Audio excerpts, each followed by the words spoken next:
Hey guys, welcome back to the channel. We're still at that same truck stop in Dallas from the last video, but I wanted to show you guys something. You know, you do your pre-trip, you're checking your boost hose, checking your steering box, checking your power steering, on your lines, coolant hoses, reservoir for the coolant nice and full. Everything looks normal, right? Well, I'm going to show you something that you can't see here, but I went real in depth on a very, very thorough checking every single hose and line through this thing because I had a lot of time to kill. And I found something that I don't know how long it's been bad, but caught it before it got real bad. And I'm going to show you guys why doing an extremely thorough pre-trip is so important. I'll be back in just a minute.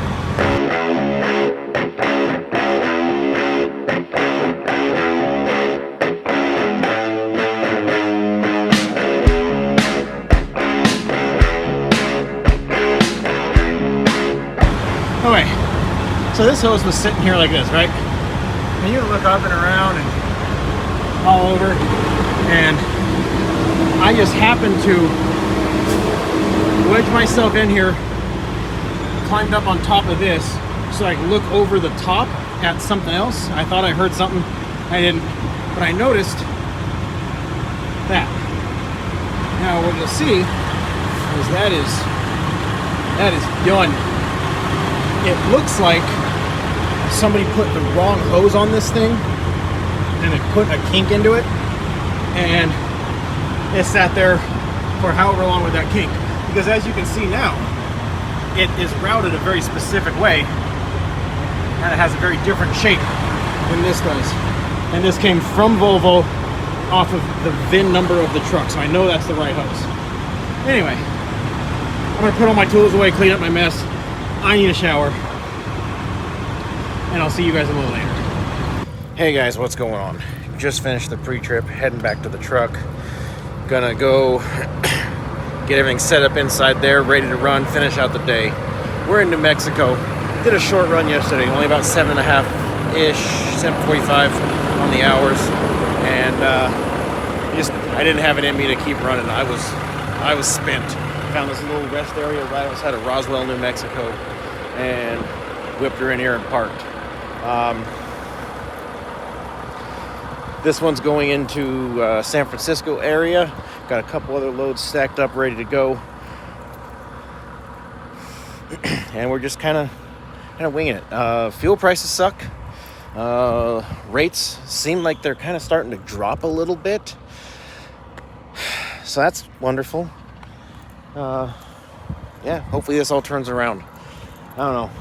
We've still got big plans in the works. I'm trying to make them happen, but only if it makes sense. I'm gonna get back in the truck, get everything set up, put this thing in gear, and take off. I'll see you guys later. Good morning from California. It's been a run the last week and a half. Definitely had a lot going on. Been a very new experience running the semi by myself.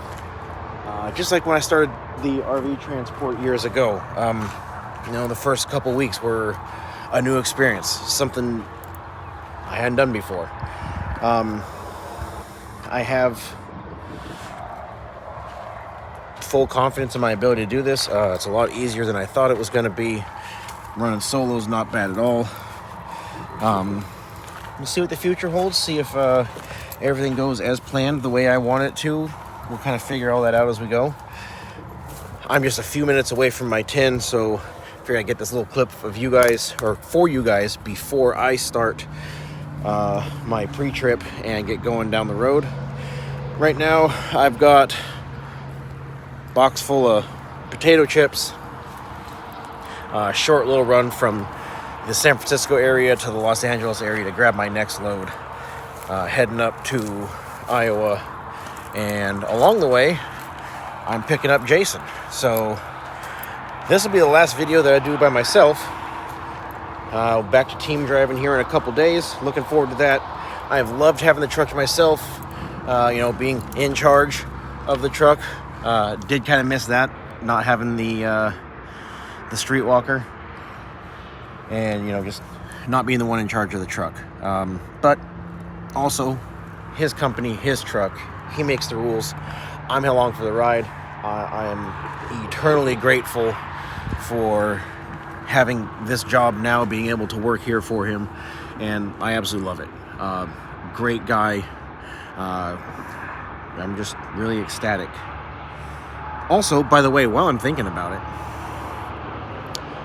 I don't know how, but in my editor, I had to drop in the editor or the video picture that I took of the screenshot of the contact information for the mechanic shop that did the work on the Streetwalker.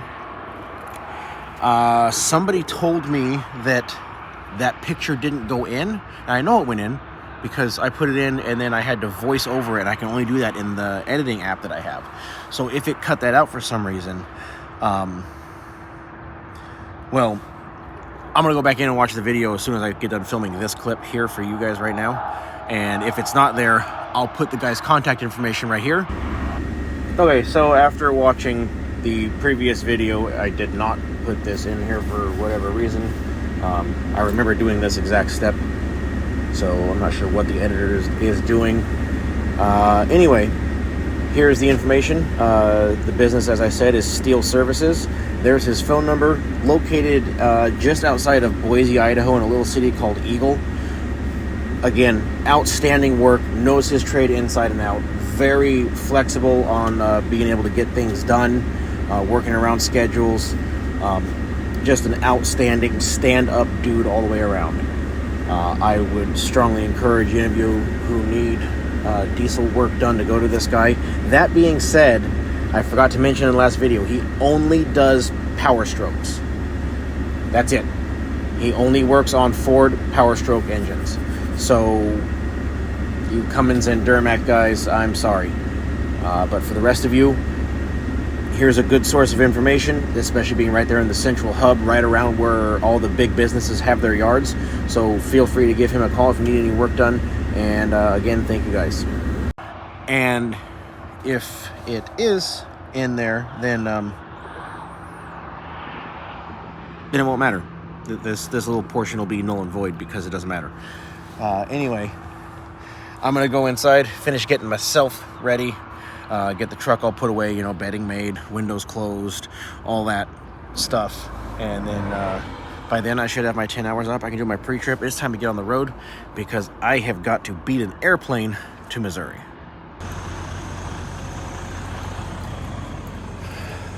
Good morning from New Mexico.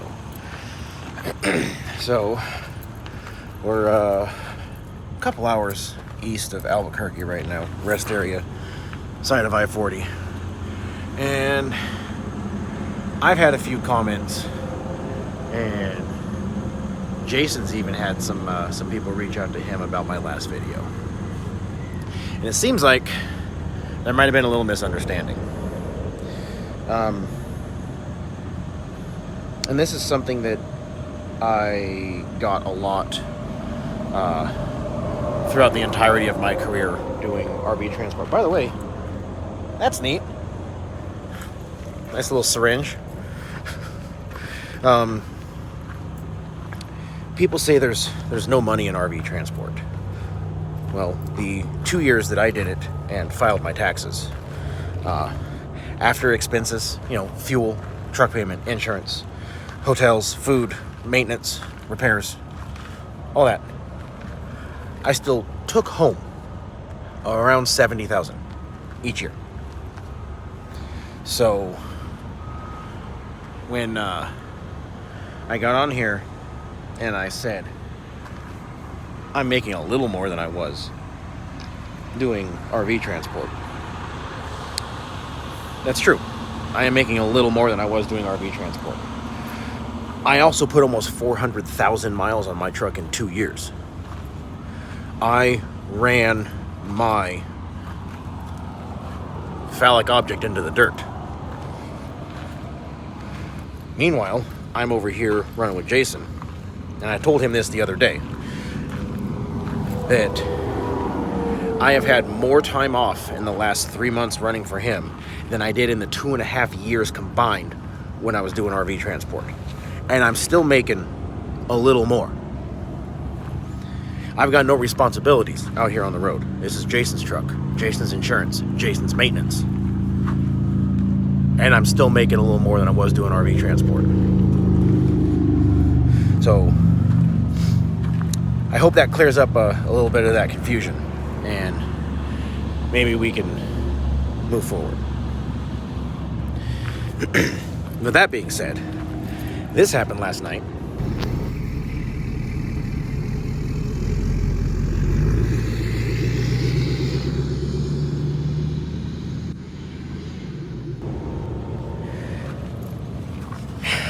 The streetwalker's gone. Didn't get as much as I wanted out of it. The market's really weird right now. I think at the end of the day, I got fair value, like in a normal market, maybe a little more. So it is what it is. I'm all right with it.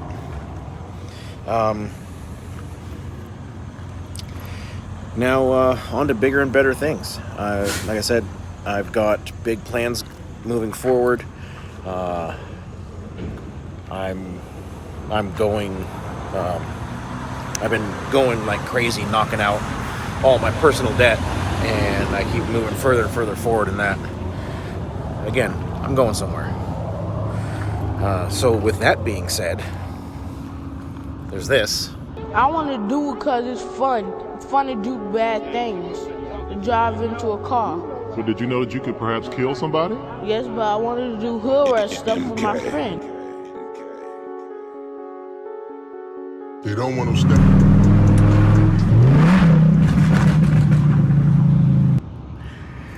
Some of you may have seen that. If you follow me on Instagram, there you go.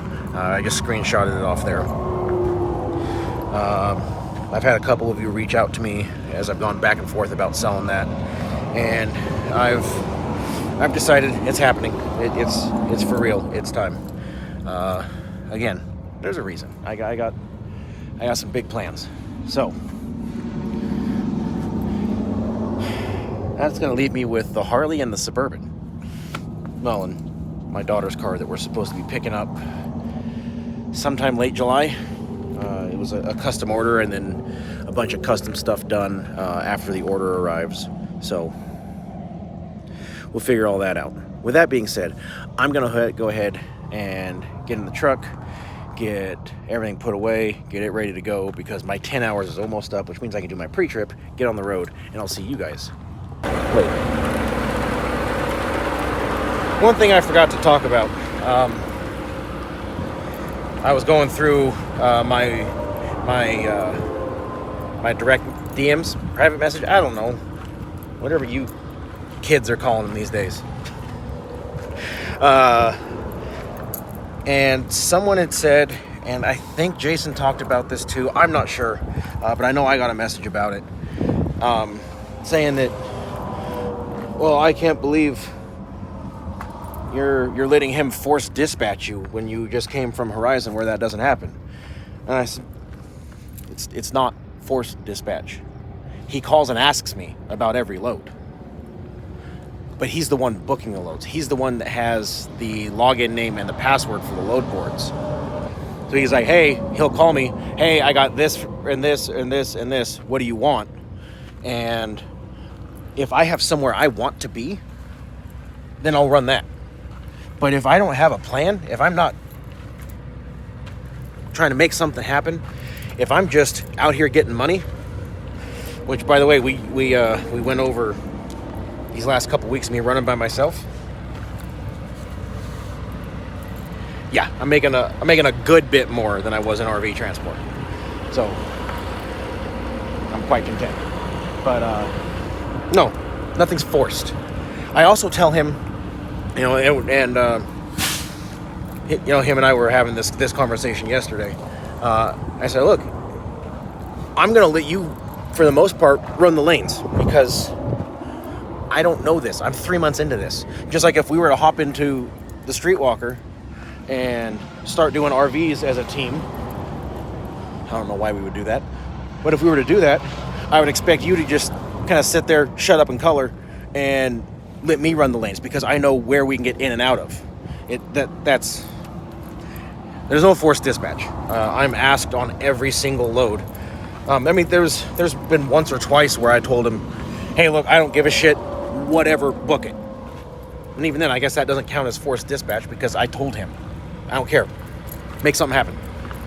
Anyway, my pre-trip's done.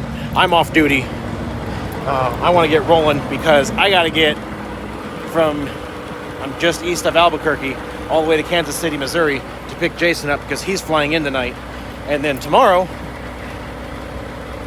I'm flying home and he's taking over by himself.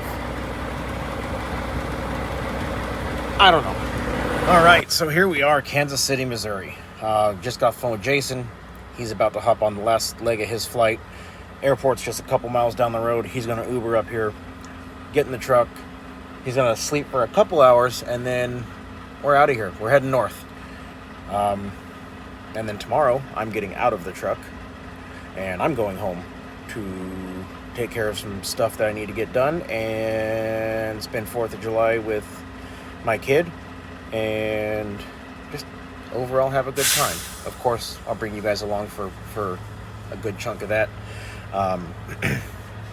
Quick recap. We left from down at home base for the truck, Jason's area. Took off up to New Jersey, drop and hook at the same place. Back down to Florida, drop and hook at nearly the same place. It was like 3 or 4 miles. Took that to Dallas. Got a load from there down to San Antonio, back to Dallas.